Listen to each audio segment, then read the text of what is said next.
មន្ត្រីក្រសួងការបរទេសដែលព្រឹកមិញធ្វើសន្និសីទខ្សែប្រាប់ពេលអ្នកខ្សែប្រាប់ជនជាតិរបស់អ្នកឯងបានបោកប្រវត្តិសាស្ត្រហើយសូមឲ្យជនជាតិថៃមើលអា MOU នេះឡើងវិញ MOU ឆ្នាំ2000រាល់សន្ធិសញ្ញាព្រំដែនគេអត់មានទុកលាក់កំបាំងទេគេអត់មានលាក់កំបាំងទេខ្ញុំរៀននេះដោយសារតែលោកគ្រូឡាំជាគាត់ជំនាញផ្នែកសន្ធិសញ្ញាអញ្ចឹងគាត់បង្រៀនដល់ខ្ញុំហើយអញ្ចឹងបរិញ្ញាខ្ញុំហ្នឹងគឺអត់មានអាកំបាំងទេខ្ញុំរៀនអាហ្នឹងអញ្ចឹងសូមបងប្អូនចូលទៅមើលកុំឲ្យថាស្អីទៅអា04ស្អីទៅអា07ស្អីគឺគេកំណត់អញ្ចឹងដល់ឲ្យខ្ញុំរៀនគាត់លំអិតឲ្យខ្ញុំគឺអា04និយាយអំពីការព្រំដែន07និយាយអំពីការបំលាស់ទីក៏ហៅថាមូមានន័យថាបើប្រជាជនហ្នឹងត្រាតហ្នឹងមិនចង់នៅទេមកខ្មែរអញ្ចឹងអ្នកប្រវត្តិសាស្ត្រថៃអត់បានគោរពទេហើយបានគូចេញអ្វីដែលយើងខាងថៃអះអាងថាគូផែនទីខ្នាត1លើ500,000តែគូផែនទីនេះគឺជាការធ្វើឲ្យខុសរំលោភដោយខុសច្បាប់រវាងប្រទេសទាំងពីរនៅក្នុងភាសាច្បាប់គេថាម៉េចមរតកសាស្ត្រអាណានិគមត្រូវតែអនុវត្តបើសិនជាប្រទេសដៃគូហ្នឹងមិនគោរពទេវាបាត់បង់សណ្ដាប់ធ្នាប់ពិភពលោកដូច្នេះគេមិនអនុញ្ញាតទេបើថៃជាសមាជិករបស់អង្គការសហប្រជាជាតិថៃត្រូវតែគោរពបើអ្នកឯងមិនគោរពតើអ្នកឯងជាជាតិសាសន៍អីជាជាតិសាសន៍អីខ្ញុំមិនចង់ហៅថៃជាចោលទេ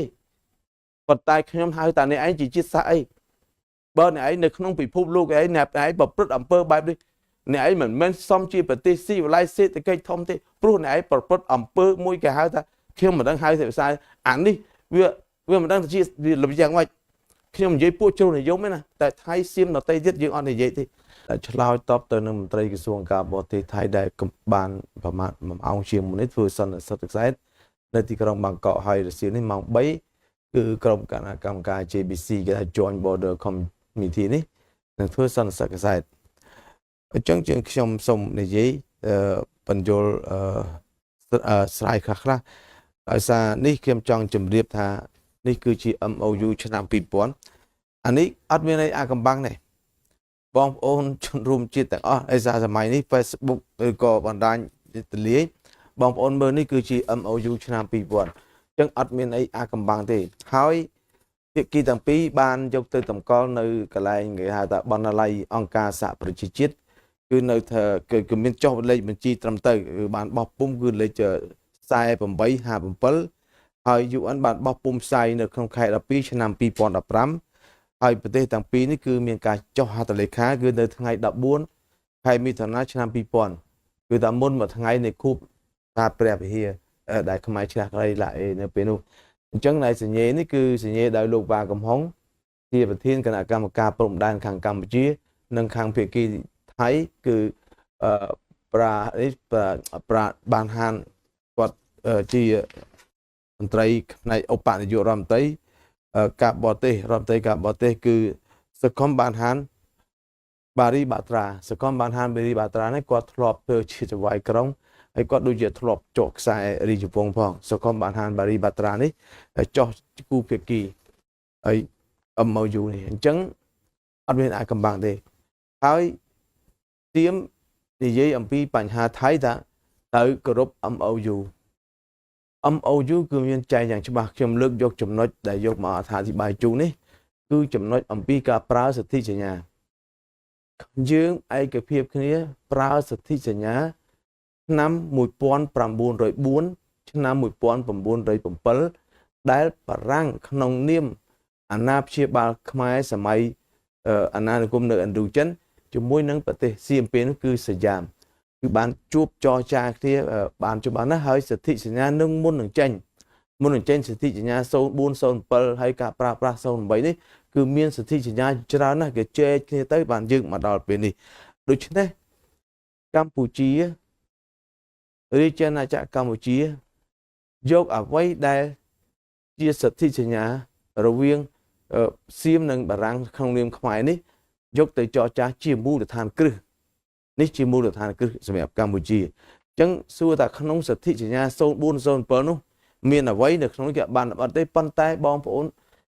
អាចរកបានទិញឬដល់ក៏នៅក្នុងគេហត្ថព័រសង្ឃឹមថាគណៈកម្មការព្រំដែនរបស់លោកគូឡាមជា bờ mình toàn đã ai được đạ sự thị sinh nhà đi ở nơi không kỳ hạ tầm phùa đấy đàm bay bởi vì chun khmái rồi có nè mật theo to tê thằng này ná để chỗ ai từ mười bản ta sinh nhà sông buôn sông bờ nó mới miên chẳng mạch đấy cứ thà cứ kỳ miên là ớt hay nè này vô bay cả lon tới môn miên phanh hai mùi xiêm nè vô bay trăng chua kia từ đào bởi chia prey phim đấy vô ta pi à sông buôn sông bờ mà giấy hay giấy máu biết đâu ta kia mà con đã còn ra từ ta mùi mùi thật phần tay một đào pin ní cứ dương từ chơi chỉ mùi thay đọc khi ông từ chơi chỉ mùi thay việc giấy tới việc xua chứ à giấy chỉ mùi không ai cái này ấy nó một bạn bị trả lời xong giấy chỉ mùi thay chẳng thấy ban chẳng có ngôn hay riêng lục cru làm trí tăng vì tôi quật bằng toàn lang chỉ rót bằng trai mấy quật nơi chia xa xa cha trong sự việc quật cao pi bom buôn chân nam môn pi pon đọc bay pi pon đọc bốn đi chụp bom buôn chân nam môn ban các ban này dây ói người ta một đỏ xa bằng so đôi ở nào thì cùng người ta ôi ti positive nè miền này ta visitor tại khai tơ chia chụp bắp on trả chia tại hơi hỏi được không chụp bắp on trả chia nó không được chia miệt ra học sắm môi học sắm pi kịp ban này dây dàng chụp bắp tiết cái tha rương ấy sen ai cài prai ban ủi thì họ rương set cách rương vì nị cam rương ấy ai cài prai ban còn tai rương cài prai sai prum đen prote chẳng đúng mà ai phơi ca xong cài prai ban thì ní cứ chia ca phải chụp hai chụp bắp nước nơi tí công gen nè nơi tí công gen chẳng sai bẩn tọt prum đen đai bẩn so đôi à mà cha à nào thì cung mà ai xong cài prai ban thì kia tranh chụp ban à hết ấy cả na bữa cài prai ban việt thu ấy bắt dần đập nó bị phục lục chẳng ạ prote thấy chiaสมาชิกរបស់អង្គការសហប្រជាជាតិដូច្នេះប្រទេសថៃត្រូវតែគោរពរាល់វិធានទាំងអស់របស់អង្គការសហប្រជាជាតិដែលក្នុងនោះនិយាយអំពីការរឿងខ្សែសិទ្ធិសញ្ញាព្រំដែននេះថៃត្រូវតែគោរពទីពីរខ្ញុំនិយាយប្រវត្តិសាស្ត្រឲ្យស្ដាប់ឲ្យតន់ហើយស្ដាប់ឲ្យច្បាស់កន្លែងនេះវាគ្រាន់តែពេលវេលាមួយយើងមិនតន់និយាយឬក៏ការនិយាយដែលបង្ហើបច្បាស់ប៉ុន្តែដល់ពេលនេះខ្ញុំសូមនិយាយឲ្យយល់ហើយឲ្យកូនខ្មែរទាំងអស់ប្រជាជនខ្មែរទាំងអស់ទៅមើលប្រវត្តិសាស្ត្ររឿងយើងនឹងសៀមមានសន្ធិសញ្ញា1904 1907ការគូសផែនទីឲ្យប្រើប្រាស់នៅ1908ដែលស្ដេចតាមរងនៅពេលនោះគាត់ជារាជវង្សគាត់ជារដ្ឋមន្ត្រីមហាផ្ទៃគាត់បោះអស់ហើយគាត់ថែមទាំងសុំបារាំងទៀតដើម្បីយកទៅចែកបណ្ដាខេត្តជាប់ព្រំដែនឲ្យស្គាល់ឲ្យគ្រប់អនុវត្តប៉ុន្តែមាត់គាត់ថាចឹងហើយប៉ុន្តែក្រោយមករាជវាំងរបស់ថៃបានធ្វើការកែប្រែព្រំដែនអញ្ចឹងព្រំដែននេះមានន័យថាម៉េចថៃបានកែប្រែទាំងអស់ហើយបានសរសេរប្រវត្តិសាស្ត្រថ្មីមានន័យថាថៃមិនក៏ថៃអត់ទទួលយកនៅអ្វីដែលជាសន្ធិសញ្ញាបារាំងសៀមដែលបារាំងធ្វើក្នុងនាមខ្មែរទេហេតុដូច្នេះហើយបានជានៅក្នុងសម័យសង្គ្រាមលោកលើកទី2ស្ដាប់ឲ្យតន់កន្លែងហ្នឹងនៅក្នុងសម័យសង្គ្រាមលើកទី2ហ្វាស៊ីសជប៉ុននៅក្នុងមានសង្គ្រាមលើកទី2កើតឡើងនៅអឺរ៉ុបគឺអាល្លឺម៉ង់ហើយនិងអ៊ីតាលីដែលឡែកនៅអាស៊ីគឺជប៉ុនខ្ញុំហៅថាហ្វាស៊ីសជប៉ុនបានចូលវាយប្រជាជននៅក្នុងបណ្ដាពិភពលោកនៅក្នុងតំបន់អាស៊ីជាពិសេសចូលមកដល់ឥណ្ឌូចិនមុនចូលឥណ្ឌូចិនចូលមកដល់ថៃនៅពេលហ្នឹងរដ្ឋាភិបាលថៃដែលមានអ្នកធ្វើមេតបធ្វើរដ្ឋប្រហារក្រោយមកទៀតគឺខ្ញុំភាសានិយាយមេតបថៃហ្នឹងខ្ញុំអីអត់ភ្លេចហើយមេតបថៃធ្វើរដ្ឋប្រហារនេះសំទោសព្រោះតែភ្លេចមកមិញភ្លេចបាទដល់ពេលធ្វើណារកជួយមើលដល់ទៅពេលមកណាថៃបានលុបសន្ធិសញ្ញា1904 1907ដែលខ្លួនបានចុះហត្ថលេខាជាមួយបារាំងចេញដោយនឹកគិតថាបារាំងមិនអាចវិលត្រឡប់មកឥណ្ឌូចិនវិញទេព្រោះពេលនោះជប៉ុនបានគ្រប់គ្រងនៅក្នុងប្រទេសអាស៊ីរួចហើយសូម្បីតែទៅចិនប្រពន្ធយៈក៏ប្រទេសជប៉ុនវាយចូលឆ្អឹងជនីដែរគឺនៅក្នុងនៅខេត្តនៅគឺម៉ាន់ជូរីដែលទាហានហ្វាស៊ីជប៉ុនបានកាប់សម្លាប់ជនជាតិចិននៅម៉ាន់ជូរីនឹងសម្បើមណាស់អញ្ចឹងហើយបានជាចិននិងជប៉ុន ជាសត្រូវសួរពូជប្រវត្តិសាស្ត្រមិនត្រូវគ្នាទេរហូតដល់ឈ្នះចាញ់សង្គ្រាម45ហើយជប៉ុនហើយនិងចិនទើបតែមានការទូតនៅក្រោយឆ្នាំ89ទេគេហៅថាបនសពការទូតអញ្ចឹងជប៉ុននិងចិនជាសត្រូវសួរពូជស៊ីសាច់ហត់ឈាមក្នុងប្រវត្តិសាស្ត្រដោយសារជប៉ុនអញ្ចឹងយើងប្រទេសតូចតាចនៅអាស៊ីជប៉ុនចូលមកដល់យើងមើលមួយផ្លែតយើងថាកម្ពុជាជប៉ុនអត់មានធ្វើបាបអីទេណាព្រោះកន្លងទៅប្រវត្តិសាស្ត្រមានការរៀនសូត្រត្បិតត្បៀតយើងវាសង្គ្រាមពេកទៅយើងមិនបានរៀនប្រវត្តិសាស្ត្រដែលយើងរៀនបាននេះគឺសាលាអត់មានបានបង្រៀនទេតែយើងអានសៀវភៅយើងអានអីទៅយើងរកឃើញហើយបកូនណាចុតម៉ាយអីមកយើងមើលទៅយើងឃើញតាជប៉ុនកាន់ជើងថៃស្ដាប់ឲ្យតន់កន្លែងនេះជប៉ុនកាន់ជើងថៃជាពិសេសខ្ញុំចង់និយាយទៅលើមន្ត្រីក្រសួងការបរទេសរបស់ថៃដែលធ្វើសន្និសីទកសែតប្រមាណម៉ោងមុននេះជប៉ុនកាន់ជើងថៃលុបសន្ធិសញ្ញា0407នឹងចេញហើយមានកិច្ចប្រជុំមួយគេហៅថាសន្និសីទតូក្យូសន្និសីទនៅតូក្យូហ្នឹង1941លុបចោលហើយជប៉ុនហ្នឹងគាំទ្រឲ្យសៀមហ្នឹងមកយកខេត្តបាត់ដំបងខេត្តមកដល់បាត់ដំបងសេរីសុភ័ណ្ឌសៀមរាបកំពង់ធំមួយផ្នែកដែលព្រះវិហារនៅពេលនោះស្ថិតនៅក្នុងខេត្តកំពង់ធំចឹងហើយពីដើមគេហៅថាវាមានអនុខេត្តដល់ក្រោយមកគេបង្កើតប្របែកចេញពីកំពង់ធំគេបង្កើតបានព្រះវិហារមួយអញ្ចឹងបើយើងរៀនភូមិវិទ្យាប្រវត្តិវិទ្យាទន្លេមេគង្គហូរកាត់ខេត្តស្ទឹងត្រែងប៉ុន្តែក្រោយពេលដែលបង្កើតខេត្តព្រះវិហារមកគឺមានព្រះវិហារមានព្រះវិហារផងមានស្ទឹងត្រែងផងអញ្ចឹងប្រាសាទព្រះវិហារក៏បានស្ថិតនៅក្នុងខេត្តព្រះវិហារដូច្នេះនៅក្នុងសន្ធិសញ្ញា1941នេះប្រទេសជប៉ុនមិនបានកាន់ជើងកម្ពុជាទេប្រវត្តិសាស្ត្របានចាប់បង្ខំឲ្យខ្ញុំនិយាយច្រើនដងហើយ2ដងហើយឥឡូវថ្ងៃនេះខ្ញុំនិយាយម្ដងទៀតណាជប៉ុនទៅតែស្លូតបូតក្រោយពេលដែលគេបង្ក្រាបលើសង្គ្រាមលោកលើកទី2ទេអញ្ចឹងជប៉ុនបានយកខេត្តបាត់ដំបងបានយកសេរីសុភ័ណ្ឌបានយកសៀមរាបបានយកកំពង់ធំយកទៅឲ្យស្ដេចថៃយកទៅឲ្យថៃហើយនៅពេលយកនោះមិនស្រួលថៃប្រើកងទ័ពវាយផងអញ្ចឹងបានថាប្រវត្តិសាស្ត្ររបស់ថៃវាយកម្ពុជាស្ទើរតែរៀងរាល់សតវត្សទី20ក៏វាយកម្ពុជាសតវត្សទី21ក៏វាយកម្ពុជាវាយច្រើនពេកហើយឃើញទេអញ្ចឹងប្រវត្តិសាស្ត្រតម្រូវឲ្យខ្ញុំនិយាយគឺជប៉ុនបានយកដីកម្ពុជាទៅឲ្យថៃវិញជំនាន់ភីបុលសង្គ្រាមខ្ញុំរកនៅគេជំនាន់ភីបុលសង្គ្រាមអានេះវាដូចហ្វាស៊ីជប៉ុនហ្នឹងមេតបរបស់ខ្ញុំហៅអាមេតបមិញនៅបច្ចុប្បន្ននេះរបស់សៀមខ្ញុំហៅថាហ្វាស៊ីយោធាថៃអាភីបុលសង្គ្រាមហ្នឹងវាធ្វើរដ្ឋប្រហារហើយវារៀបចំមកហើយវាលើកតបមកវាយយើងនឹងហើយណាអញ្ចឹងក៏យើងហៅថាហ្វាស៊ីយោធាថៃដែររៀនពីហ្វាស៊ីព្រោះហៅដូចធានជប៉ុនអញ្ចឹងយកទៅឲ្យលុបបាត់ដោយមិននឹកស្មានថាជប៉ុនចាញ់សង្គ្រាមបារាំងវិលត្រឡប់មកវិញពេលដែលបារាំងវិលត្រឡប់មកវិញឆ្នាំ46បារាំងបានលុបសន្ធិសញ្ញាតូក្យូរបស់ជប៉ុននឹងដោយមិនទទួលស្គាល់អ្វីដែលជាសន្ធិសញ្ញារបស់សៀមលុបចោលទេអញ្ចឹងឲ្យទៅគោរពវិញគឺសន្ធិសញ្ញា1904និង1907ដូច្នេះថៃបានគោរពតាំងពីពេលនោះមកអញ្ចឹងក្រោយមកទៀតថៃរំលោភរឿងអីដែលអ្នកឯងឥឡូវថាមិនទទួលស្គាល់អ្នកឯងជាមនុស្សឬក៏ជាសត្វបើអ្នកឯងជាមនុស្សអ្នកឯងជាសមាជិករបស់អង្គការសហប្រជាជាតិអ្នកឯងជាបើអ្នកឯងមិនមែនជាសត្វទេអ្នកឯងត្រូវតែគោរពពីព្រោះតាំងពីជំនាន់នោះមកអញ្ចឹងសូមបងប្អូនយល់ច្រឡំហើយសូមឲ្យជនរួមជាតិថៃខ្ញុំនិយាយទៅកាន់ជនរួមជាតិថៃដែលនិយមស្រឡាញ់សន្តិភាពដូចកម្ពុជាដែរខ្ញុំសូមបែងចែកជាពីរមួយក្តាប់ណានោះគឺពួកគេហៅថាពួកអតុរយុសមានន័យថាពួកអបិសាចដែលវាបង្កបញ្ហាតែខ្ញុំសូមគោរពជនជាតិថៃដល់ច្រើនលុបដែល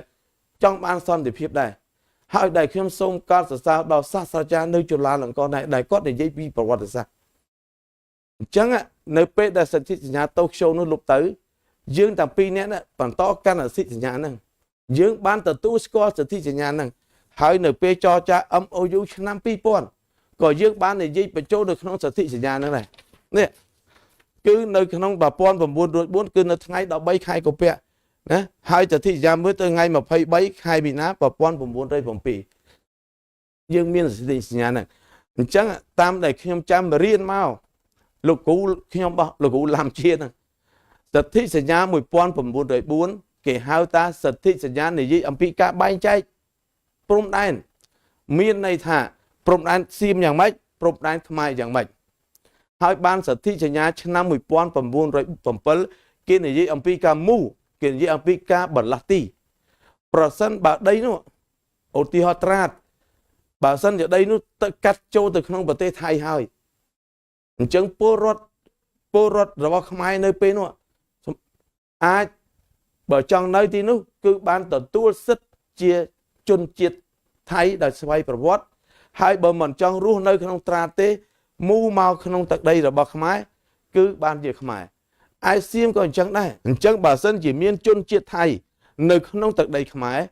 បើសិនជាសៀមឯពេលនោះបើសៀមនោះមិនវិលត្រឡប់ទៅទឹកដីរបស់ខ្លួនទេខ្លួនបានសញ្ជាតិខ្មែរដោយស្វ័យប្រវត្តិអញ្ចឹងហើយបានជាមានក្នុងរឿងឆ្នាំ2003រឿងបាតកម្មទូរទស្សន៍លេខប៉ុស្តិ៍លេខ2ថៃបានមកសួរខ្ញុំក៏បាននិយាយរឿងហ្នឹងប្រាប់ហើយគាត់បាននិយាយថាចុះបើយើងកុំនិយាយថាប្រាសាទអង្គរវត្តហ្នឹងអានៅបោះណាថាហ្នឹងក្នុងផែនទីខ្ញុំថាអ្នកឯងឈួតទេអីខ្ញុំប្រើភាសាមួយខ្ញុំនិយាយអញ្ចឹងបានសេចក្តីថាចឹង1904ដែលបងប្អូនចេះតែឆ្ងល់គឺអាហ្នឹងគេហៅថាខ្សែគេហៅថាបែងចែកដល់1907គេហៅបំលាស់ទីបារាំងធ្វើជាមួយសៀមបារាំងធ្វើច្បាស់លាស់ណាស់គ្រាន់តែបោះបង្គោលពីដែន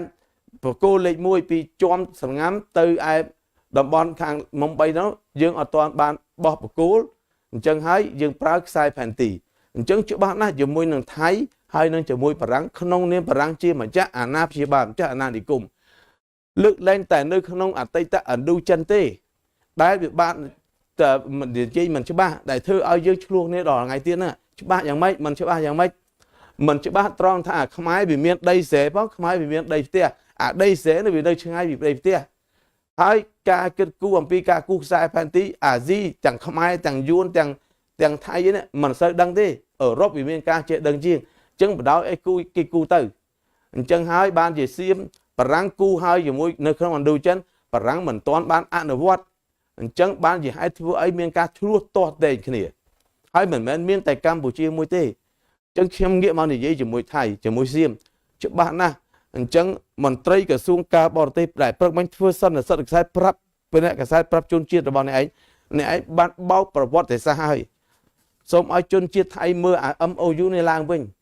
MOU ឆ្នាំ2000រាល់សន្ធិសញ្ញាព្រំដែនគេអត់មានទុកលក្ខកំបាំងទេគេអត់មានលក្ខកំបាំងទេខ្ញុំរៀននេះដោយសារតែលោកគ្រូឡាំជាគាត់ជំនាញផ្នែកសន្ធិសញ្ញាអញ្ចឹងគាត់បង្រៀនដល់ខ្ញុំហើយអញ្ចឹងបរិញ្ញាខ្ញុំហ្នឹងគឺអត់មានអកំបាំងទេខ្ញុំរៀនអាហ្នឹងអញ្ចឹងសូមបងប្អូនចូលទៅមើលកុំឲ្យថាស្អីទៅអា04ស្អីទៅអា07ស្អីគឺគេកំណត់អញ្ចឹងដល់ខ្ញុំរៀនគាត់លំអិតឲ្យខ្ញុំគឺអា04និយាយអំពីការព្រំដែន07និយាយអំពីការបំលាស់ទីក៏ហៅថាមូមានន័យថាបើជាជនហ្នឹងត្រាតហ្នឹងមិនចង់នៅទេមកខ្មែរអញ្ចឹងអ្នកប្រវត្តិសាស្ត្រថៃអត់បានគោរពទេហើយបានគូចេញអ្វីដែលយើងខាងថៃអះអាងថាគូផែនទីខ្នាត1លើ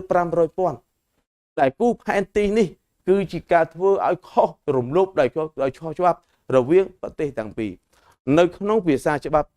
គេថាម៉េចមរតកសាស្ត្រអាណានិគមត្រូវតែអនុវត្តបើសិនជាប្រទេសដៃគូហ្នឹងមិនគោរពទេវាបាត់បង់សណ្ដាប់ធ្នាប់ពិភពលោកដូច្នេះគេមិនអនុញ្ញាតទេបើថៃជាសមាជិករបស់អង្គការសហប្រជាជាតិថៃត្រូវតែគោរពបើអ្នកឯងមិនគោរពតើអ្នកឯងជាជាតិសាសអីជាជាតិសាសអីខ្ញុំមិនចង់ហៅថៃជាចោលទេប៉ុន្តែខ្ញុំហៅតែអ្នកឯងជាជាតិសាសអីបើអ្នកឯងនៅក្នុងពិភពលោកឯងអ្នកឯងប្រព្រឹត្តអំពើបែបនេះអ្នកឯងមិនមែនសមជាប្រទេសស៊ីវិល័យសេដ្ឋកិច្ចធំទេព្រោះអ្នកឯងប្រព្រឹត្តអំពើមួយគេហៅថាខ្ញុំមិនដឹងហៅទេភាសាអានេះវាមិនដឹងជាលំយ៉ាងម៉េចខ្ញុំនិយាយពួកជ្រុលនិយមទេណាតែថៃសៀមដទៃទៀតយើងអត់និយាយទេអាហ្នឹងពិបលសង្គ្រាមដោយសារតែអ្នកដឹកនាំអ្នកឯងចំនួនមុនហើយនឹងស្ដេចរបស់អ្នកឯង នេះហើយបានជាធ្វើឲ្យកូនចៅថៃចំនួនក្រោយមានការយល់ច្រឡំចំពោះកម្ពុជាអ្នកគ្រាន់តែអាចឆ្លើយថាខ្ញុំមិនទទួលស្គាល់ផែនទីសន្ធិសញ្ញានេះទេអ្នកគ្រាន់តែនិយាយប្រាប់ទៅប្រជាជនរបស់អ្នកឲ្យរួចទេប៉ុន្តែអ្នកឯងមិនអាចនិយាយប្រាប់ប្រជាជននៅលើពិភពលោកតាមរយៈអង្គការសហប្រជាជាតិបានទេដូច្នេះខ្ញុំនិយាយនេះសំដៅទៅលើជនជាតិថៃទៅលើថៃវិញថៃបកវាខ្ញុំឲ្យត្រូវបកអស់ខ្ញុំប្រាប់អ្នកឯងអ្នកឯងភូតហើយណាអ្នកឯងភូតហើយអញ្ចឹងកន្លែងនេះឲ្យច្បាស់កន្លែងនេះអ្នកឯងក៏ធ្វើសន្និសីទកសែតម៉ោង3អ្នកឯងនិយាយអំពីយើង JBC ជាមួយកិច្ចប្រជុំតែរឿងនេះខ្ញុំបានហៅថាវាអត់មានន័យអីទេជាប់តបព្រោះអ្នកឯងមកមិនលោកសាស្ត្រាចារ្យឡាំជាសមាជិករាជរដ្ឋាភិបាលកម្ពុជាប៉ុន្តែអ្នកឯងបញ្ជូនមនុស្សមានឋានៈត្រឹមទីប្រឹក្សាមនុស្សលួចពងទាកូនហើយអ្នកឯងយកមកជជែកជាមួយនឹងសមាជិករដ្ឋាភិបាលទី1អ្នកឯងមើងងាយកម្ពុជាហើយអ្នកឯងមិនមែនមើងងាយគណៈប្រតិភូនឹងទេអ្នកឯងមើងងាយដល់កម្ពុជាមានស្ដេចកម្ពុជាមានរដ្ឋាភិបាលកម្ពុជាមានប្រជារាស្ត្រកម្ពុជាមានទឹកដីខ្ញុំនិយាយថាអ្នកឯងមិនត្រឹមតែប្រមាថលោកគ្រូឡាំជាឬក៏រដ្ឋាភិបាលកម្ពុជាទេអ្នកឯងប្រមាថទៅដល់រាជាណាចក្រកម្ពុជាទាំងមូលដែលយើងមិនអាចទទួលយកបានទេក្នុងនាមខ្ញុំជាអ្នកអត្ថាធិប្បាយនៅទីនេះខ្ញុំមិនអាចទទួលយកបានទេហើយក៏ហ៊ានតតាំងមួយណៃដែរកុំឲ្យថាគ្រូកូនសិស្សគ្រូឡាំជាអត់ពេកមកសាមើលបាទខ្ញុំនិយាយគាត់ថាខ្ញុំជាអ្នកក្រៅទេអញ្ចឹងមានចែកទាំងអស់សូមឲ្យបងប្អូនពលរដ្ឋទាំងអស់ចូលមើលនៅក្នុងនេះហើយមានដាក់នៅបណ្ណាល័យអង្គការសហប្រជាជាតិអ្នកឯងថោកទាបណាជាមន្ត្រីក្រសួងការបរទេសប៉ុន្តែបែរជាអ្នកឯងនិយាយរបៀបកូនក្មេងបញ្ជូនណាមនុស្សលួចពងទាកូនតាមចិញ្ចើមថ្នល់ហើយយកមកទៅជែកជាមួយប្រទេសមួយដែលស៊ីបល័យដែរអ្នកឯងកុំភ្លេចបើសិនជាកម្ពុជាល្ងងកម្ពុជាគ្មានអ្នកប្រាជ្ញប្រហែលជាកម្ពុជាគ្មានប្រាសាទជាច្រើនបានសង់ហើយអ្នកឯងប្លន់យកទៅបាត់ទេអ្នកឯងមោទនភាពអីអ្នកអួតថានៅប្រទេសអ្នកឯងមានភ្នំរូងមានប្រាសាទនេះប្រាសាទនោះប្រាសាទនេះជាប្រាសាទរបស់ខ្មែរតើក្នុងពេលដែលខ្មែរជាចក្រភពប៉ុន្តែនៅពេលដែលមានសុខតីបញ្ហាមកអ្នកឯងចេះតែរលមកអ្នកឯងយករបស់ខ្ញុំតែធៀបពិតជាតិសាសន៍អ្នកឯងពុំបានធ្វើអីទេអ្នកឯងភូតជនជាតិពិភពលោកបានប៉ុន្តែអ្នកឯងមិនអាចភូតខ្លួនឯងទេថៃមិនអ្នកសាអង្គរទេប្រជាជនខ្មែរអ្នកប្រាជ្ញខ្ញុំស្ដេចខ្ញុំអ្នកដឹកនាំកសាងអញ្ចឹងអ្នកឯងអត់មានកសាងអីផងហើយអ្នកឯងមកអះអាងថាខ្លួនឯងមានន័យថាជាតិសាសន៍អ្នកឯងអន់ទេពិតមែនតែអ្នកឯងសេដ្ឋកិច្ចប្រជាជនច្រើនឥឡូវប៉ុន្តែខ្ញុំថាអ្នកឯងអន់នៅត្រង់ណាអន់នៅមិនហ៊ានទទួលស្គាល់ការពិតនៅកន្លែងណាការពិតអ្វីដែលជាការឡើងមកណាមកដល់ម៉ោងនេះយើងខ្ញុំជារាជាណាចក្រមួយតូចចលឹងប៉ុណ្ណាខ្ញុំមិនបាននិយាយថាវត្តភូនៅក្នុងដីកម្ពុជាទេប៉ុន្តែជាអតីតកាលវត្តភូនៅក្នុងខេត្តបុរីរាមជាប្រាសាទរបស់ខ្មែរដែលសង់នៅសម័យលួងបកុណាព្រះមហាបរិយក្សត្រយើងប្របាទជ័យវរ្ម័នទី7តើអ្នកឯងមានអីទេនេះកន្លែងនេះទោះបីជាខ្ញុំបាត់បង់ប្រាសាទនោះក៏ដោយប៉ុន្តែខ្ញុំជាខ្មែរនៅតែនិយាយចឹងខ្ញុំទៅប្រទេសថៃទីអីខ្ញុំតែងតែប្រាប់ថាមានថាភាសាហ្នឹងមានអស្ចារ្យអាភាសាហ្នឹងសៀមយកពីខ្ញុំមកហ្នឹងខ្ញុំនិយាយប្រាប់អ្នកទេសចរក្នុងវាងថៃឆ្នាំ97ថៃបកប្រែថាអាហ្នឹងអង្គរវត្តខ្មែរខ្ញុំថាអត់អង្គរវត្តថៃខ្ញុំថាអត់ទេអាហ្នឹងបកខ្មែរស្ដេចអ្នកឯងទៅចង់លួចប្លន់មកស្ដេចមង្គតរាមាទី4អញ្ចឹងហើយបានអ្នកទៅចង់កោះថ្មអង្គរមកវាប្រកាច់ងាប់ទាំងអស់ហើយរឿងនេះកុំប្រហើនពេកអ្នកឯងគោរពអ្នកឯងចេះជាខ្ញុំនិយាយនេះមិនសំដៅទៅលើអីសីព្រួចដីព្រួចអីណាខ្ញុំមិនចង់និយាយតែបើយើងនិយាយអំពីជំនឿហេតុទាំងផលអ្នកឯងចេះថ្វាយអង្គមព្រះអ្នកឯងចេះក្បត់អ្នកឯងសូត្របាលីខ្មែរតាអាមួយឆ្លើយអីលេខ2ហ្នឹងអានេះថ្វាយអង្គមសូត្របាលីខ្មែរតាអានឹងនិយាយចោះទោះអីយើងបានដឹងវាតាសូត្របាលីតាមាក់អីមកទាំងអស់តាសូត្របាលីខ្មែរទេហើយអ្នកឯងមកអានេះកូនសិស្សកូនចៅមកចង់ធ្វើជាគ្រូអញ្ចឹងបានពេលខ្លះកូនសិស្សកុំល្មើកូនគ្រូណាអ្នកឯងចេះដឹងពីគ្រូថារឿងអីអ្នកឯងមកប្រមាថគ្រូគេមកចាស់ដើមអញ្ចឹងកន្លែងនេះខ្ញុំរិះគន់ទៅមន្ត្រីក្រសួងការបរទេសថៃទៅរិះគន់អ្នកផ្សេងដែលជួលនិយមហួសនេះហើយដោយសារតែភាពល្ងឹតល្ងងរបស់មន្ត្រីរដ្ឋាភិបាលនេះឯងពួកតបនេះឯងតែជាហេតុបង្កឲ្យប្រទេសជិតខាងមានអរិភាពអ្នកឯងមិនមែនតែជាមួយកម្ពុជាទេ អ្នកបានធ្វើជាមួយឡាវអ្នកបានធ្វើជាមួយភូមិអ្នកបានធ្វើជាមួយនឹងម៉ាឡេស៊ីប្រទេស4នៅជាប់ខាងអ្នកឯងឆ្លើយតាគេហៅថាអ្នកមានចម្លើយតើជាស័ក្តិសមប្រទេសស៊ីវិល័យទេនេះសូមឲ្យអ្នកដឹងជួយខ្ញុំចង់សំដៅតបទៅវិញព្រោះសហការីប្រាប់មកមិញថានៅប្រទេសថៃគេពងធ្វើអានឹងបញ្យលអញ្ចឹងសិទ្ធិសញ្ញាដែលអ្នកឯងចុះខុសច្បាប់ដោយសារប្រទេសជប៉ុនចឹងហើយបានខ្ញុំសូមនិយាយណាបងប្អូនជនរួមជាតិខ្ញុំទទួលស្គាល់ប្រទេសជប៉ុនបានជួយកម្ពុជាប៉ុន្តែខ្ញុំនិយាយប្រវត្តិសាស្ត្រវាគ្រាន់តែយូរហើយឆាប់ទេពីមុនប្រវត្តិសាស្ត្រយើងមិនសូវហ៊ាននិយាយជាមួយនឹងថៃយើងមិនសូវហ៊ាននិយាយជាមួយនឹងយួនទេប៉ុន្តែវាគ្រាន់តែពេលវេលាទេដល់ពេលណាមួយកូនខ្មែរដឹងកូនខ្មែរគេចេះនិយាយប្រវត្តិសាស្ត្រឲ្យវាដឹងថាយើងជាជាតិសាសន៍មកពីណាទៅណាដើម្បីអីអញ្ចឹងប្រទេសជប៉ុនគឺជាអ្នករួមខុបខិតជាមួយនឹងថៃយកដីខ្មែរបាត់ដំបងសៀមរាបសេរីសុភ័ណ្ឌហើយនឹងកំពង់ធម្មយកទៅឲ្យថៃជំនាន់ភិបលសង្គ្រាមដែលជាពួកអានេះហៅថា Fasi យោធាបងប្អូនមើលឲ្យដឹងកន្លែងនេះណាយើងអត់មានជ្រុលនិយមយើងអត់មានអីប៉ុន្តែទាមទារឲ្យយើងនិយាយការពិតខ្ញុំប្រុងនិយាយយូរហើយប៉ុន្តែ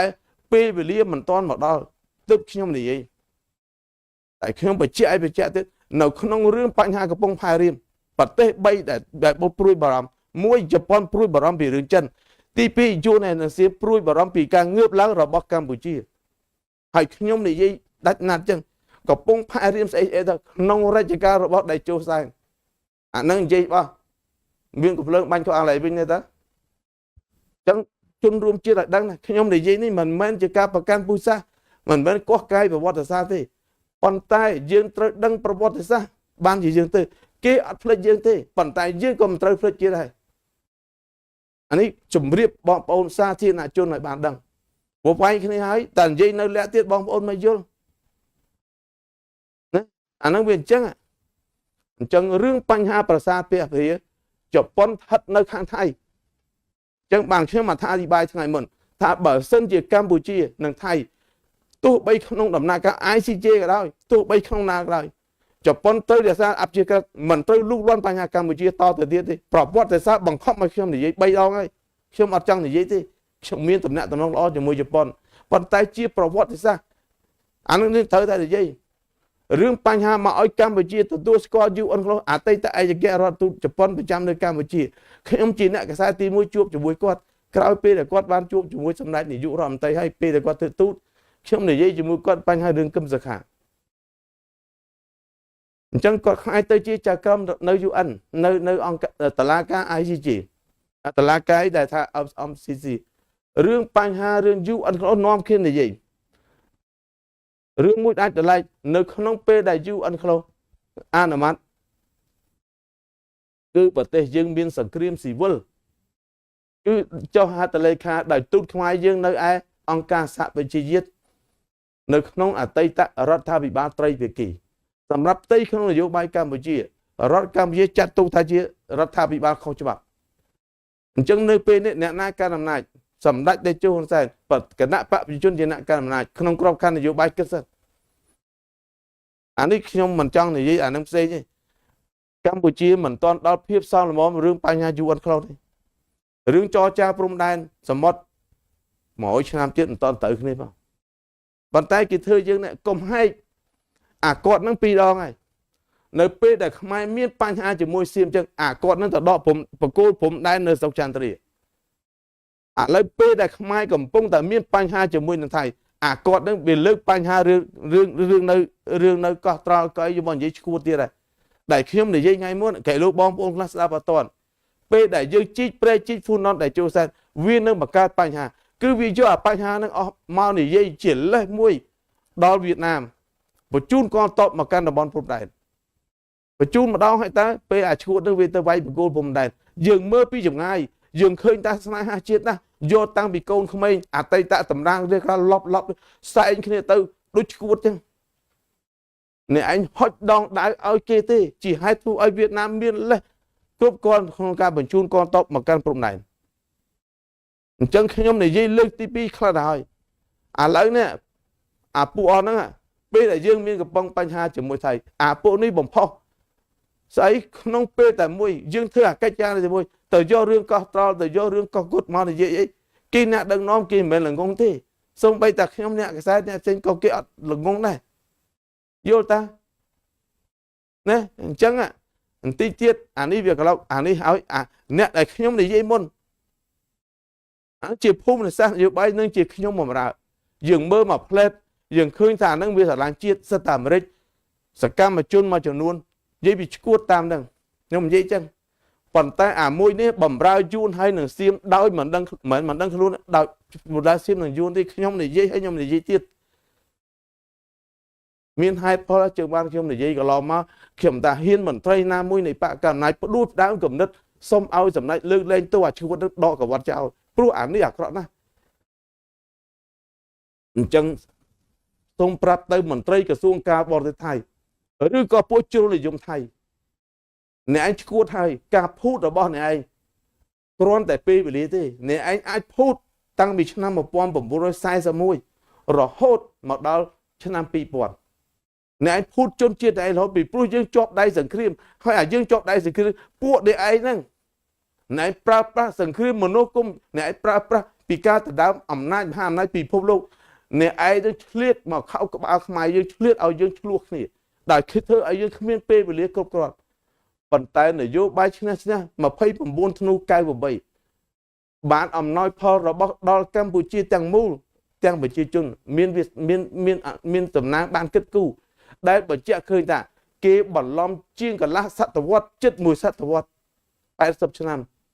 តែថ្ងៃនេះបានបង្ហាញយ៉ាងច្បាស់ថាសន្ធិសញ្ញាបារាំងសៀមនៅតែជាធរមានហ្វ្រង់សូហូឡង់បានសរសេរលិខិតមកសម្ដេចតេជោ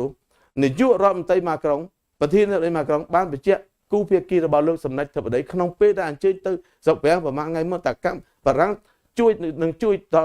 ដល់រឿងបញ្ហាហ្នឹងគេយើងមិនជួយទេគេជួយបង្ហាញថាសន្ធិសញ្ញាព្រំដែនហ្នឹង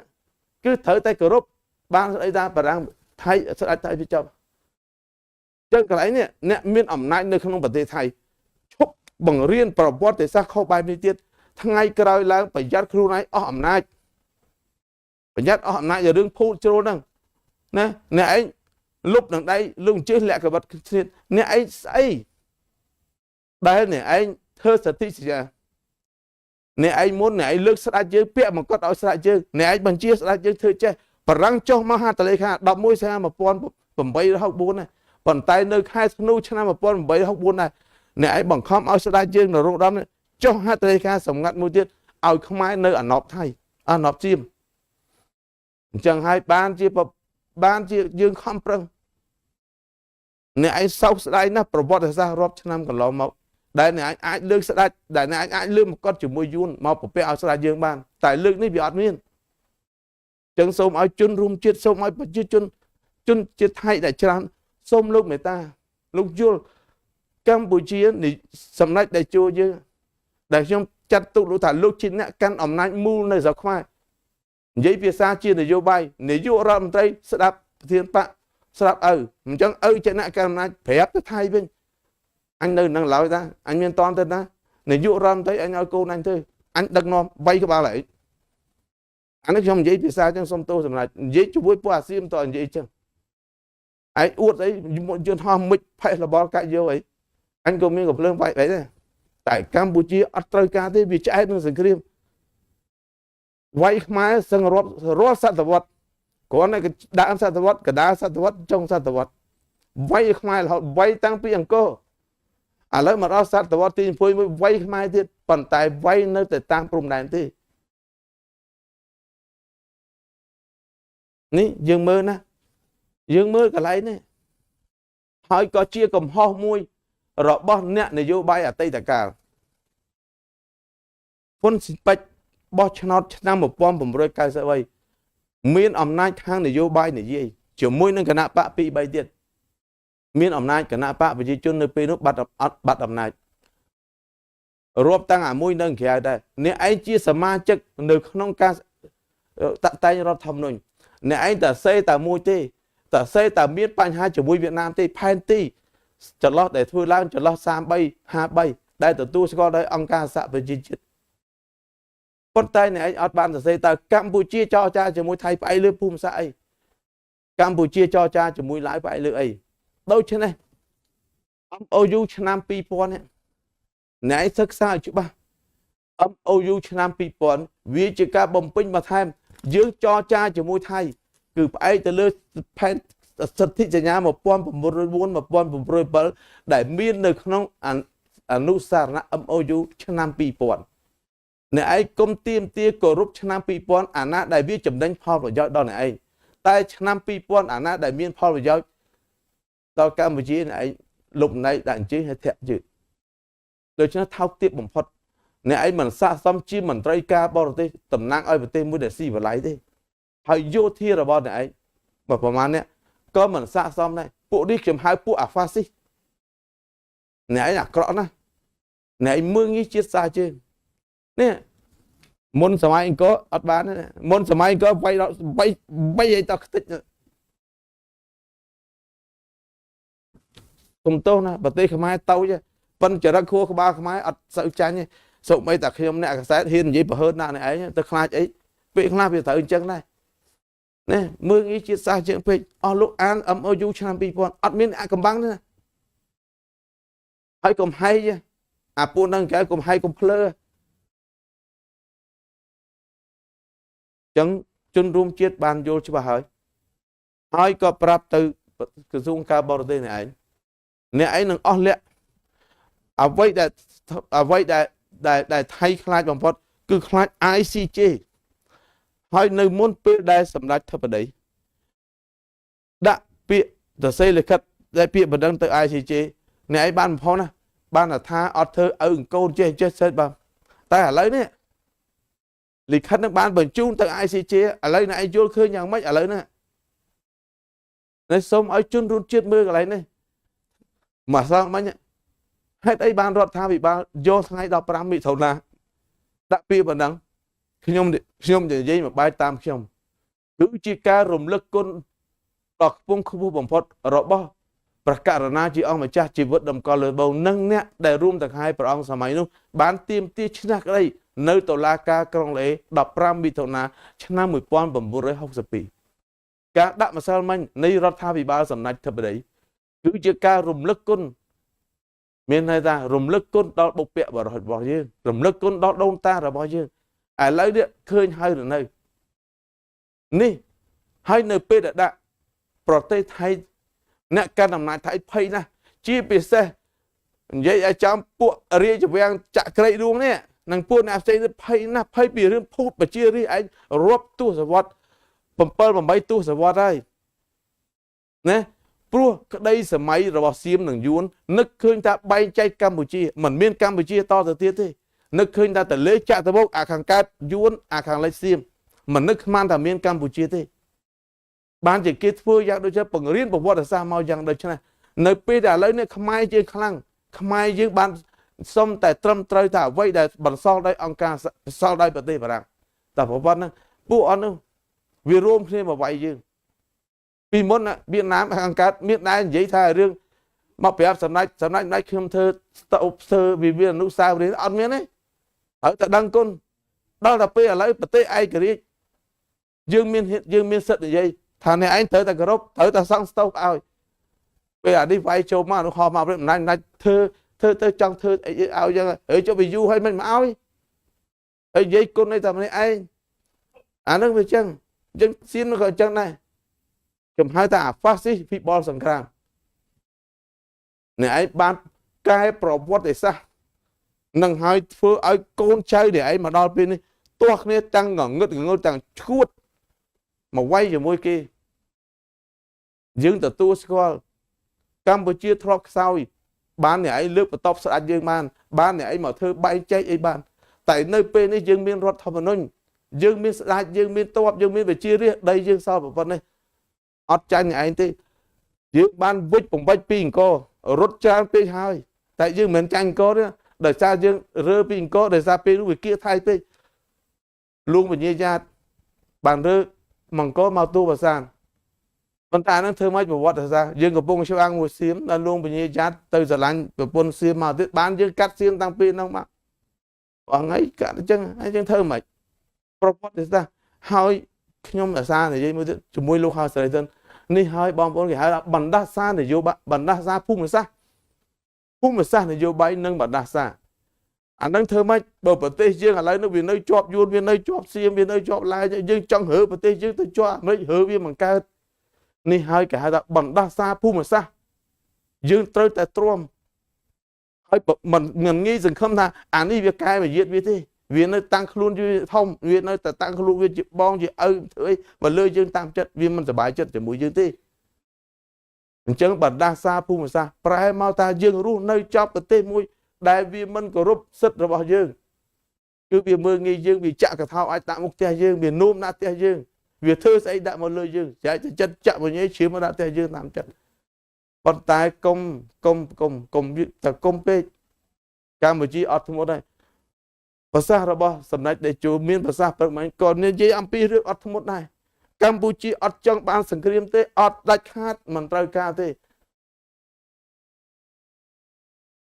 ប៉ុន្តែបើសិនជាថៃចង់ណាស់កំដរថៃហ្មងសម្ដេចសុំទោសកំដរបានមកកំដរអី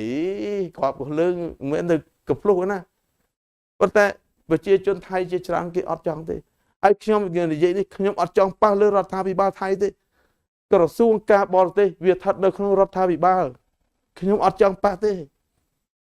ប៉ុន្តែដាច់ខាតបង្ខំចិត្តទៅនិយាយពីព្រោះមន្ត្រីណែនិយាយវាឆ្លើយពេកអាយCC យើងអត់ទទួលស្គាល់ទេព្រោះអាហ្នឹងផែនទីជាមួយប្រាំងហ្នឹងយើងអត់ទទួលយកទេទៅមើលឡើងវិញពួកអ្នកឯងចេះទាំងអស់ប៉ុន្តែអ្នកឯងបំភ្លៃប្រវត្តិសាស្ត្រប្រាប់ជនជាតិអ្នកឯងសូមជម្រាបថាម៉ោងនេះកម្ពុជាមិនមែនខ្ញុំថៃទេមិនមែនខ្ញុំសៀមទេមិនមែនសម័យអង្គឌួងទេយូរនៅនឹងសៀមមកពាក់បង្កត់យូរនៅអាណាមសៀមហើយអាណាមមកពាក់បង្កត់ឲ្យស្ដេចរបស់យើងតែនៅពេលនេះគឺអត់ទេយើងមានរដ្ឋធម្មនុញ្ញយើងមានក្រមប្រសារាជសម្បត្តិយើងក៏សាងលោកឯងមើល28 98មកដល់ពេលនេះអ្វីខ្មែរនេះវាឡើងលឿនពេកណាហើយគេនឹងហើយវាមិនស្ដាប់ទេហេតុអីពីព្រោះប្រេជីកយើងនៅតែជីកទំនើបកម្មនៃកំពង់ផែយើងនៅតែមានអញ្ចឹងគេបន្តវាយរំខានយើងស្អីដែលសំខាន់សូមឲ្យមានជាតិនិយមរួមគ្នាជនជាតិខ្មែរដល់អាប្រព័ន្ធអ្នកនោះចេះទាំងបកម្យ៉ាងនៅក្នុងក្រុងខ្ញុំគោរពទាំងអស់ខ្ញុំតាមដានខ្ញុំសូមគោរពដែលលោកបានរួមគ្នាជាមួយខ្មែរដកតាំងកែវចេញយើងបានធ្វើដើម្បីជាតិរបស់យើងកាលណាបើគេលែងមកជ្រួតត្រែយើងហើយយើងរៀបចំការបោះឆ្នោតយើងរៀបចំអីទៅវាស្រួលវាអស់មានអាណាអីឈ្នះកុំអីចោតកន្លងទៅចោតឲ្យតែខាងសម្ដេចហ៊ុនសែនឈ្នះសិតតែយួនបោះឆ្នោតឲ្យឈ្នះអីយួននៅស្រុកខ្មែរបោះឲ្យរាំងស៊ីឆ្នាំ2012មិនក៏មិននិយាយ2013អានឹងចង់និយាយអញ្ចឹងខ្ញុំនៅតែនិយាយមិនថារំលឹកដែរប្រវត្តិសាស្ត្រត្រូវតែរំលឹកប្រវត្តិសាស្ត្រ2013យួននៅស្រុកខ្មែរបោះឲ្យរាំងស៊ីទាំងអស់សុំទោសខ្ញុំប្រើភាសាអញ្ចឹងទៅវាហួសហេតុពេកអញ្ចឹងខ្ញុំយកតែប្រធានបទមួយនឹងយកមកនិយាយទេបន្តិចទៀតឯងធ្វើកិច្ចអារឿងប្រជុំ JBC ពីព្រោះកិច្ចមកប្រជុំនេះមិនមែនរដ្ឋាភិបាលទេតបដោយសារអីដោយសារមនុស្សម្នាក់លោករួយលក់បង្ទាកូនមកធ្វើជាឋានៈស្មើត្រឹមលក់បង្ទាកូនហើយមកទៅចែកហើយជាមនុស្សរបស់អាហ្វេស៊ីតជាមនុស្សរបស់ក្រុមហ្នឹងចឹងមានន័យថាអ្វីដែលថៃបញ្ជូនគណៈបដិភូមិមកគឺតបគឺពួកតបបញ្ជាទាំងអស់ម៉ោងនេះថៃគឺអនុវត្តរបបយោធាសម្រាប់ជាមួយកម្ពុជាអញ្ចឹងទេខ្ញុំហៅគេហៅថា Fascist យោធាថៃអត់ខុសទេខ្ញុំហៅខ្ញុំថាអត់ខុសទេពីព្រោះមិនមែនជាមួយរដ្ឋាភិបាលថៃទេ JBC នៅថៃថ្ងៃក្រោយអាចលុបណៃលុបព្រោះយើងមើលប្រេសរលីហ្នឹងសញ្ញេតែខាងខ្មែរខាងថៃអត់បោះត្រែផងអញ្ចឹងអាកិច្ចប្រជុំហ្នឹងអត់បានការទេខ្ញុំបានមុនកិច្ចប្រជុំខ្ញុំបាននិយាយថាបើខ្ញុំបានបញ្ចេញយោបល់ថាបើលុបចោលលុបទៅហើយបើរលីធ្វើបានហើយដល់ពេលប្រជុំបានតែប្រជុំវាអត់ចាញ់ដោយសារអត់ចេញដោយសារតែម៉ោងហ្នឹងម៉ោងតបហើយមិនមែនអាផ្កាយ2ហ្នឹងវាអស់ចាទេវាមេអាផ្កាយ2ភូមិភាគរបស់សៀមហ្នឹងអាហ្នឹងវាគ្រាន់តែជាឧត្តមសេនីយ៍មួយវាបង្កើតកុំឃើញប្រជាជនខ្មែរ Facebook ហើយប្រតិកម្មចំពោះអ្នកឯងផ្កាយ2អ្នកឯងអស់ចាអ្នកឯងជាអតិទេពយើងចង់សំដៅទៅអាណាធំជាអាផ្កាយ2ហ្នឹងអាណាធំជាអាផ្កាយ2យើងចង់ជេរសំដៅទៅលើពួកហ្នឹងអាណាក៏ដោយដែលដាក់ខ្លួនថាអញជាមេអាផ្កាយ2ខ្ញុំបចោទាំងអស់ខ្ញុំហៅពួកអាហ្វាស៊ីទាំងអស់អញ្ចឹងអាផ្កាយ3 8អូខ្ញុំមេអាហ្នឹងដកដៅវាលើខ្ញុំអាចចឹងអាណាមេអាហ្នឹងខ្ញុំបចោអាហ្នឹងទាំងអស់ កុំរើសដាក់ខ្លួនខ្ញុំមិនព្យាយាមប៉ះរដ្ឋាភិបាលថៃទេដោយសាររដ្ឋាភិបាលថៃនិងរដ្ឋាភិបាលកម្ពុជាល្អណាស់យើងរួបរวมគ្នាយើងធ្វើការឲ្យសម្ដេចបញ្ជាក់ណាសម្ដេចអត់មានប្រកាសបិទព្រំដែនទូទាំងព្រំដែនជាមួយថៃទេគឺបិទតែព្រំដែនដែលនាំចេញបន្លែនិងផ្លែឈើស្ដាប់ប្រសាសន៍លោកឲ្យតន់កាលណាស្ដាប់សម្ដីថ្នាក់ដឹកនាំខុសវាទៅខុសមកប្រទេសគឺថាអត់ទេសម្ដេចអត់មានប្រកាសបិទព្រំដែនទេរឿងបើករឿងបិទព្រំដែនមិនមែនកម្ពុជាទេគឺលើកងទ័ពថៃកងទ័ពថៃខ្លួនឯងបើអ្នកឯងដេកមកបើកទៅបិទទៅប៉ុន្តែកម្ពុជាបានពមៀនត្រឡប់ទៅវិញឯងបើកឯងបិទឯងបើកខ្លួនឯងបើឯងមិនបើកទេអាចរកណាដែលនាំចេញផ្លែឈើតែពីរណាសម្ដេចបញ្ជាក់ណានាំចេញផ្លែឈើនឹងតំណែងរបស់ថៃគឺយើងបិទតែក្រៅពីនោះឆ្លងចេញចូលធម្មតាកុំឲ្យមានការបោះស្រាយយល់ច្រឡំទីពីរទៀតប្រជាជនថៃរាប់ចាប់តាំងពីនៅតាមព្រំដែនរហូតដល់អ្នកចំនួនធំៗជាតកែអស់ហ្នឹងសូមអ្នកផ្ដន់ទាទោសដាក់ទណ្ឌកម្មទៅលើរដ្ឋាភិបាលយោធាអ្នកឯងទៅឬមួយក៏អ្នកឯងមិនហ៊ានពុះយោធាអាហ្នឹងខ្ញុំមិនដឹងទេណាហើយសូមបញ្ជាក់ណារដ្ឋថៃបើបងប្អូនប្រជាពលករនៅស្រុកនៅប្រទេសថៃចាក់ចេញមិនចាក់ចេញប៉ុន្តែអស់លោកត្រូវមានលំនឹងមួយថារដ្ឋាភិបាលបានយកចិត្តទុកដាក់រដ្ឋាភិបាលយកចិត្តទុកដាក់ដូច្នេះកន្លែងនេះអ្នកឯងត្រូវគិតអ្នកឯងកុំចង់ធ្វើអីឥឡូវនេះខ្ញុំនិយាយយោធាថៃអ្នកឯងហ៊ានធ្វើអីប៉ះពាល់ទៅដល់ពលករកម្ពុជានៅស្រុកថៃខ្ញុំហៅថាពួកឯងគឺពួកអាហ្វាស៊ីទាំងអស់ឥឡូវម៉ោងនេះតាអ្នកណាធ្វើអីប៉ះពលករខ្មែរយើងនៅទីនោះខ្ញុំសូមហៅថាពួកអាហ្វាស៊ីអ្នកឯងក៏អាក្រក់ម៉េះជាជនជាតិខ្មែរទៅធ្វើការនៅអ្នកឯងជួយបង្កើនសេដ្ឋកិច្ចឲ្យបងអ្នកឯងតាហេតុអីក៏អ្នកឯងដើរធ្វើបាបខុសច្បាប់ខុសច្បាប់ក៏អ្នកណាធ្វើអីប៉ះទៅលើពលករខ្មែរនៅក្នុងប្រទេសថៃខ្ញុំហៅថាពួកអាហ្វាស៊ីខ្ញុំហៅពួកអាហ្វាស៊ីអាក្រុមហ្វាស៊ីយោធាអញ្ចឹងពួកអាយោធាមួយខ្ញុំហៅពួកអាហ្វាស៊ីហើយអាណាធ្វើល្អមួយខ្មែរអូខេតែបើអាណាចេញខ្មែរខ្វល់ឲ្យប៉ានដៃបើឯងទៅសាពះ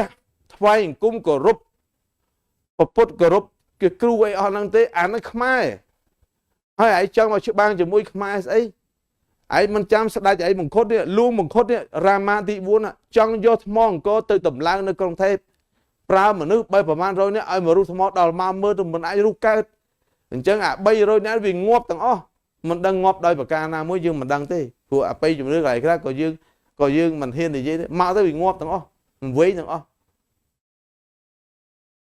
ឥឡូវមកយកទៀតហើយចៃលោកវិញងាប់ទៀតទៅគឺម៉េះយ៉ានេះអាក្រក់ទួមកអាហ្នឹងឯងគេបកមានអ្នក comment Facebook ខ្លះអត់ស្គាល់តាស្អី fascist អស់លោកអានសិភៅឡើងវិញ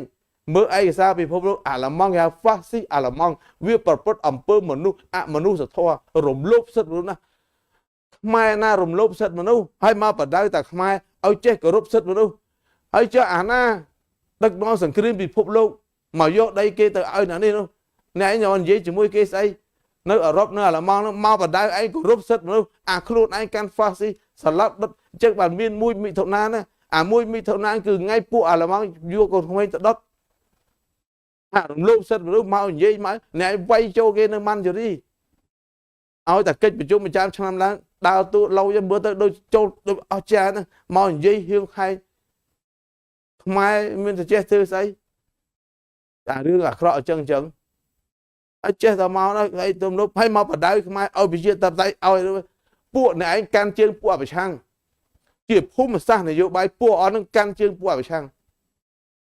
ដែលខុសចោលខ្ញុំសុំទោសណាបកប្រឆាំងដែលធ្វើការខ្ញុំសុំទោសណាកាន់ជើងពួកអស់ហ្នឹង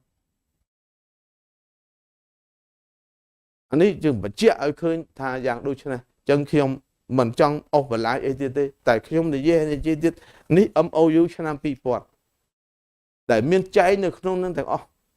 ហើយយើងយកសិទ្ធិសញ្ញា1លើ2សែនដែលធ្វើឡើងដោយបារាំងក្នុងនាមនៅឥណ្ឌូចិនជាមួយនឹងសៀមបាននិយាយច្បាស់ណាស់មានតែនិយាយជាមួយវៀតណាមទេដែលមិនទាន់ច្បាស់អានឹងហើយដែលធ្វើឲ្យពួកអ្នកនយោបាយកន្លងទៅតគ្នា ចោលគេថាលក់ដីឲ្យយួនលក់ដីឲ្យចេះគប់តែដោយសារបន្សល់ដោយមិនច្បាស់របស់បារាំងធ្វើផែនទីហើយប៉ុន្តែបានដាក់ទៅលើតុមិនទាន់បានអនុវត្តតែបារាំងបានធ្វើណាបានធ្វើច្បាស់ណាស់ជាមួយនឹងសៀមធ្វើបានច្បាស់ណាស់ដូច្នេះឈប់និយាយទៅបោកប្រាស់ប្រជាជនអ្នកឯងតទៅទៀតហើយខឹងទៅដល់អ្នកកាសែតថៃដែលមកស្រុកខ្មែរនេះតែគ្នាមកយកនេះខឹងដល់ថាកាសែតថៃមកស្រុកខ្មែរប្រហែលទៅសេកាន់ជើងខ្មែរទាំងអស់ឥឡូវចង់រករឿងកាសែតថៃខ្លួនឯងណាវាឈួតដល់ប៉ុណ្ណឹងបងប្អូនអ្នកកាសែតមកសម្ភាសខ្ញុំមកសម្ភាសលោកគ្រូរស់ច័ន្ទរបុតមកសម្ភាសបងផៃជាបានគាត់មកសម្ភាសគាត់ប្អីក្មេងខ្ញុំហៅប្អូនតាខ្ញុំហៅភាសាអង់គ្លេសហៅ younger brother នឹងខុសទៅបើមិនសូវចេះខ្ញុំបាននិយាយថាប្អូនបើប្អូនមកអានតាស្អីប្អូនឯងអានតា MOU ក៏បានបញ្ជាក់ច្បាស់ដែររឿងដែលប្អូនដែលធ្វើឲ្យមានការយល់ច្រឡំឥឡូវប្អូនឯងអង្គុយសភាមួយបងតើបងជាជនជាតិខ្មែរជាមួយនឹងឯងតើមើលមកជាតិសាសបងយ៉ាងម៉េចខ្មែរគោរពអ្វីដែលបន្សល់ពីបារាំងតើជនជាតិបងឯងគោរពអីមើលបងឯងរៀនមកខ្ញុំបាននិយាយបងឯងគេដល់ត្រង់ថាចាក់ផ្សាយចាក់អីខ្ញុំមិនដឹងប៉ុន្តែខ្ញុំបាននិយាយឆ្លៀតពេលនិយាយចំនួនជាតិសាសន៍ដោយសារតែជនជាតិរបស់អ្នកឯងរៀនសូត្រប្រវត្តិសាស្ត្រនៅអ្វីដែលជារបស់អ្នកឯងធ្វើប៉មអញ្ចឹងអាអ្នកដែលតង់ធ្វើប៉មគឺមេដឹកនាំភីបលសង្គ្រាមនិងស្ដេចរបស់អ្នកឯងក៏មកកន្លែងហ្នឹងខ្ញុំនិយាយអញ្ចឹងសុំទោសទាំងអស់ហើយក៏សុំទោសខ្ញុំអត់ចង់ប៉ះទេតែនិយាយទៅវាប៉ះតែនិយាយទៅវាអញ្ចឹងព្រោះសុកថៃអំណាចពិតប្រកបទៅលើស្ដេចទៅលើទ័ពរដ្ឋាភិបាលអត់មានអំណាចទេហើយដល់ពេលរឿងវាចំនួនឡើងវាត្រូវប៉ះមេតាបូលអញ្ចឹងអស់លោកខ្លះគាត់ថាចុះមិនទៅប៉ះអញ្ចឹងខ្ញុំអត់ចង់ទេតែបើមិននិយាយអស់លោកវាអត់យល់ផែនទីដែលគូហ្នឹងមិនមែនរដ្ឋបាលរបស់សៀមរដ្ឋបាលរបស់ថៃណាគូទេគឺវាំងស្ដេចសៀមជាណាគូហើយរឿងធំគេចេញមនុស្សមកអញ្ចឹងហើយអញ្ចឹងរឿងចរចា JBC កដាក់នឹងវាគ្មានន័យទេអាចុះកិច្ចព្រមព្រៀងនេះវាមាននៅក្នុងនេះអស់វាអត់មានន័យទេថៃនិយាយដៃលុំជើងលះកវត្តស្នៀតអានឹងចឹងខ្ញុំនិយាយហើយប្រធានអត់តែមួយឲ្យសុំប៉ុណ្្នឹងចោះចង់បញ្ជាក់ត្រឡប់ទៅវិញហើយក៏ឯងនិយាយអា JBC ទេគ្មានបានការទេណាអត់បានការខ្ញុំហៅថាកិច្ចប្រជុំ2ថ្ងៃទៅនិយាយអាម៉េចមៀងមើលវាមើងងាយជាងប៉ុណ្ណារដ្ឋមន្ត្រីហើយវាយកអាមនុស្សទីប្រឹក្សាកន្លែងទីប្រឹក្សាមានអំណាចមកពីណាវាអត់មានអំណាចមិនត្រូវបានគេបកគលឲ្យណាហើយមកចរចាហើយនិយាយពីអីហើយមកដល់មកនេះមិនមែនរដ្ឋបាលស៊ីវិលណាយោធាក្នុងក្របខ័ណ្ឌនេះគឺយោធាវាអានឹងត្រូវការពារខ្មែរការពារគ្រូឡាំជាដែរហើយមកគាត់ណាចេះដឹងណារៀនគួរអ្នកបញ្ញវន្តខ្មែរត្រូវតែការពារអានេះឆ្លើយយីអ្នកឯងត្រូវចាំប្រទេស4នៅជាប់ខាងអ្នកឯងមើងងាយគេទាំងអស់ណែគុំបណ្ដោះគំនិតអាក្រក់ណាអានឹងសូមប្រាប់ទៅពួកអាជ្រុលនិយមថៃសិទ្ធិលឹមថង្គលអ្នកឯងបើហើនពេកហើយនឹងស្អីមួយទៀតដែលសម្ដេចថាមិញចតុភ័ណ្ឌព្រំផានអ្នកឯងអត់គួរទៅដើរឆ្ងាយចេញពីអាដាមស្រីភីបលសង្គ្រាមទៅអាដាមស្រីភីបលសង្គ្រាមពេលដែលធ្វើរដ្ឋប្រហារនៅប្រទេសថៃខ្មែរឲ្យស្អីជ្រកបានមុំណែឯងទៅបួសនៅឥណ្ឌាចតុភ័ណ្ឌព្រំផានអ្នកឯងធ្លាប់យ៉ាងម៉េចណានៅជាមួយគណៈបកភឿថៃពួកអាវក្រមមេដឹកនាំរបស់យើងឲ្យបាយនៃអាយស៊ីឲ្យបាយនៃជ្រះរឿងអីណែឯងអញ្ចឹងអាពួកអានេះសើពួកអាកពើមិនថាកពើយើងគោរពផ្កាយកពើអាពួកនេះសើតែពួកមិនចេះដឹងគុណទេនិយាយត្រប់ទៅវិញនាយករដ្ឋមន្ត្រីយើងគ្រាន់តែរំលឹកណែតែខ្ញុំថាទៅហ្មងសិទ្ធិលឹមថង្គលតែឯងត្រូវមើលត្រូវបដៅវិញអញ្ចឹងថ្ងៃណាមួយខ្ញុំមានជំនឿថាកូនខ្មែរចំនួនក្រោយពេលដែលអានអស់ហើយកុំតស្រុតគុំញញឿនហើយបើធ្វើការកុំធ្លាក់កុំខ្លាចធ្លាក់សាក់ត្រូវដកកវត្តចោលដកទៅកុំឲ្យគេដកកវត្តចោលយើងកុំខ្លាចយើងត្រូវហ៊ាននិយាយប្រវត្តិសាស្ត្របានឆ្លុះបញ្ចាំងយើងថាសៀមវាធ្លាប់ធ្វើបាបយើងច្បាំងយើងរាប់សតវត្សមិនឃើញមានណែរំលងទេយើងត្រូវហ៊ាននិយាយកុំខ្លាចទូនាទីត្រឹមប្រធាននាយកដ្ឋានអគ្គនាយកអនុរដ្ឋការដកអីដល់តែយើងហ៊ាននិយាយការពិតម៉ោងនេះវាវាយយើងហើយ ai ta chọn thay như cầm đất cái đấy nó không bảo quan media hãy kiếm có khai này này mân khai này thì chẳng mi đừng nòm dương sẽ ta chốt chăm chốt bà than nơi thế bà trao anh tiết ý ảnh đi chui chiết xa môi đại vì chui hua hết ảnh đi mưa nghĩ cái là trong giấy ta bộ mà không xế nữa ta xế nhọt ba này không con